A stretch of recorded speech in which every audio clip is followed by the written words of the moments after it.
Ang tagal namang na-realize ni Pangulong Marcos yung political ramifications at implications ng pagkatalo ng majority. Ayaw kasi nilang maniwala na mababa ang approval rating, hindi kursunada ng karamihan ng mga Pilipino ang pamamahala ni Pangulong Marcos. Dapat yan malaman niya para nakaka-adjust siya. Hindi yata nakakarating sa kanya. So sige, banat lang, banat. Nahimasmasan yata. Sabi, na-realize din ako sa June next month. Opo. Last 3 years ko na. Anong iiwanan kong legacy? Teka, nagkakagulo-gulo ang Pilipinas. Dahil sa mga ginagawa ng mga tauhan ko na hindi ko kayang pigilan. Sabi niya, ayoko ng kalaban. Willing akong makipagbate sa mga Duterte. Nako, Mr. President, too little, too late. Sa tuktok ka, yung impormasyon hindi agad makarating sa'yo, napifilter Tama. Oo, kaya minsan mali yung iyong desisyon. Yun. At tulad ng ginagawa ni Pangulong Marcos ngayon, sana sincere ito at hindi pa balat bunga, hindi pakitang tao, yung kanyang panawagan na magbitiw ang lahat ng mga miyembro ng gabinete. Ito.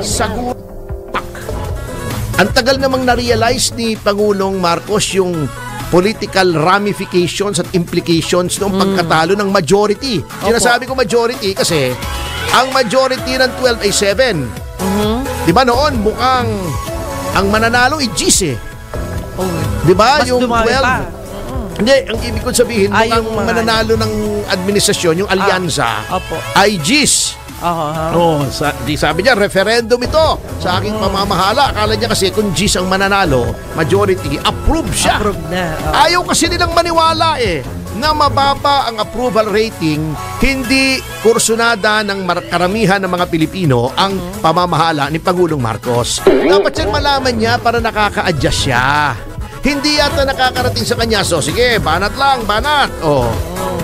Pina-impeach si Sara Duterte, bagamat karamihan ng taong bayan ayaw. Naggawa pa sila ng mga survey na sinasabi daw. Meron yung youth Bayuyut yata yung survey na yun Marcos Youth, yun na nagsasurvey, sinasabi. Alam nyo, yung mga ganyang mga Marcos Youth na nagsasurvey na binibilog nyo yung ulo ng Pangulo, hindi po kayo nakakatulong. Kasi kag hindi po tama ang impormasyon na dumarating sa Pangulo tungkol sa nangyayari sa ground, sa ordinaryong tao, hindi po siya nakakapagdesisyon ng maayos. Tama. Binubolan nyo na mataas ang approval rating mo, mahal ka ng tao, di ang banat lang siya ng banat, akala nyo yung mga ginagawa niya ay tama. Anong ginawa? Notwithstanding na nag-rally na nga ang INC, marami na nga tao. Yung survey na yun ng Marcos Youth, wet survey yun Sinasabing karamihan daw ng tao pabor sa pag-impeach kay Sara Duterte. 32 million nga ang bumoto ron, mas maraming boto kaysa kay Pangulong Marcos. Bago sasabihin mo, yung mga tao gustong ma-impeach. Kalokohan yun. Disinformation anong talaga. ginawa? Tinuloy nila impeachment. Kengko yung ginawa nilang yan. Bakit? Alam naman nila kahit i-transmit nilang impeachment sa Senado, wala mangyayari. Bakit? Dahil in recess. Ayun. Bakit? Dahil yung ibang mga na Senado, mga ngampanya. Sila rin, yung mga miyembro ng mababang kapulungan, mga ngampanya rin. Bago, eto nakakatawa, sasabihin nyo. Hindi. Halos 100 noong mga pumirma na ma-impeach si Pangumalamang Pangulong Sara Duterte ay na-re-elect. Ibig sabihin, approve sa mga tao. Ayun. Nako, mali po yung analysis nyo. Iba po ang dynamics ng lokal sa nasyonal. Siyempre, halimbawa si Luistro, nanalo. Siyempre, iba yung dynamics ng lokal Sa kanya lang yung lugar. Sa kanya lang yun. Gusto noon kay Luistro for whatever reason. Baka natatawa sa itsura niya o natutuwa doon sa sayaw niya na para siyang lumalaktaw na palaka. O baka yung mga akap at saka yung AX ay tumalab. Yung mga ayuda-ayuda, hindi natin alam Pero the fact remains na yung mga ayaw sa impeachment na tumakbong senador, karamihan nanalo. Ayun. Villar, Marcos, Marcoleta, Go, De La Rosa, yan lahat yan At saka yung mga neutral. Opo. Yung mga hindi natin alam. Si Bam hindi natin alam. Yung mga solo flight. Yung mga staunchly pro-impeachment o Lats. Manny Pacquiao, Abalos, yung alam nilang talagang pro-impeachment, nangamoting lahat. Tolentino, yan, di ba? Yun ang referendum national. Tinira pa rin niya impeachment, hindi siya gumawa ng hakbang. Alam nyo, walang maniniwala, bagamat sinasabing independent under the Constitution ang lehislatura. Opo. Alam nyo, huwag na tayong maglukuhan dito. Sumusunod yan lagi sa presidente. Kung sinong presidente, sinusunod yan. Tama. Ng mga nasa mababang kapulungan. Like it or hate it, the fact remains, may super majority ka. Yan, lahat ng majority ng mga miyembro ng House ay nasa partido. Kung hindi man partido mismo ng Pangulo, ay allied o kaalyado ng Pangulo. Huwag mong sabihin, Pangulo ko, congressman ka, Kong, huwag na natin tuloy impeachment. Makakasama yan. O magkakawatak-watak. Huwag mo sabihin yung congressman, sasabihin na, hindi, Mr. President, tutuloy ko, bahala ka sa buhay mo. Walang ganun. Yung speaker, sasabihin mo, Speaker, insan, huwag mo nang ituloy yan. Sige na, makakasama sa atin. Huwag mo sabihin, hindi siya susundin nun.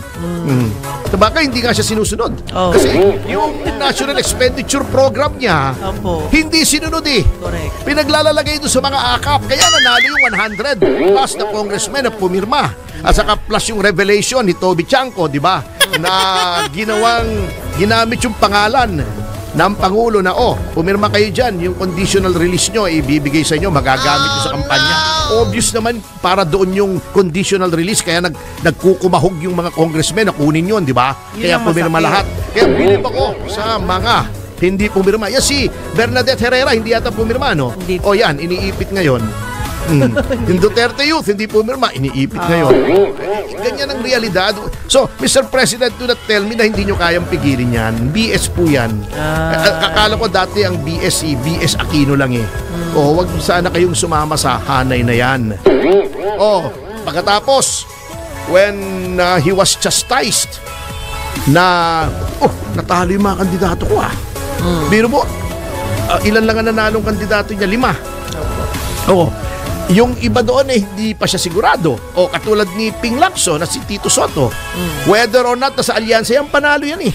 Hindi natatalo yan kasi independent nga ang stance niyan. Independent sila. Kami ni Senator Ping, may differences kami niyan, but in fairness to him, bilib ako sa kanya dahil hindi siya kumukuha ng pork barrel mulat sa pool. At independent siya. Tingin ko kung nasaan sa tama. Ang problema lang naman kami dyan dun sa Dacer Corbito nang naging abogado ko ng isang witness laban sa kanya. Naintindihan naman niya kasi yung mga hearings na kasama si Senator Bato na iniimbestigahan namin yung communist influence sa mga eskwela. Nag-uugnayan naman kami ni Senator Lacson. Okay naman si Senator Ping. Independent yan, si Tito Soto. Maayos yan. Pero laging panalo yan. So kung tatanggalin mo si Ping at si Tito, first name talaga Paring Ping. Si Paring Tito, si Paring Ping. Tatlo lang. Kung tutusin ang nanalo na talagang identified kay Pangulong Marcos. So siguro na-shock siya. Nagulat. Paano kayang itsura niya na-shock siya? Tingnan natin. 1, 2, 3. Yun, gano'n. Isa-isa. Na-shock si Pangulong Marcos. 1, 2, 3. Ganun artista talaga. Nung na-shock siya na talagang bugbog sarado yung kanyang mga bets sa Senado. Alam mo, tinatala niya yung mga bets niya di ba? Ang tawag doon, nilalag niya yung mga kandidato. Yung tawag doon, bet lag. Yung talaan yung mga bets niya. Senatorial bets nilalag niya, bet lag.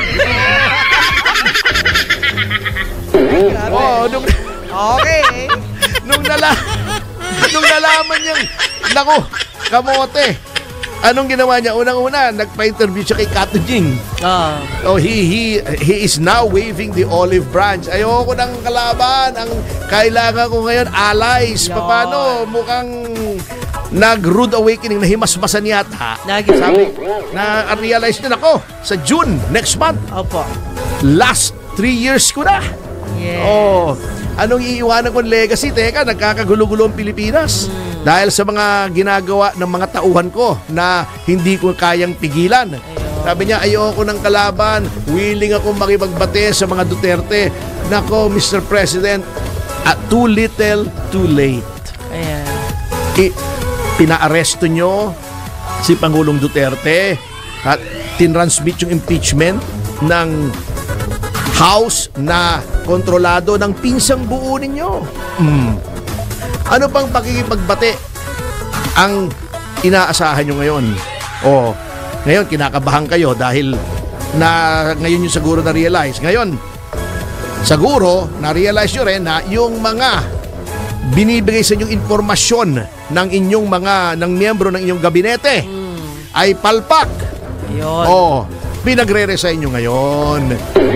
Sana sincere ito at hindi lamang isang bagay para may divert yung atensyon.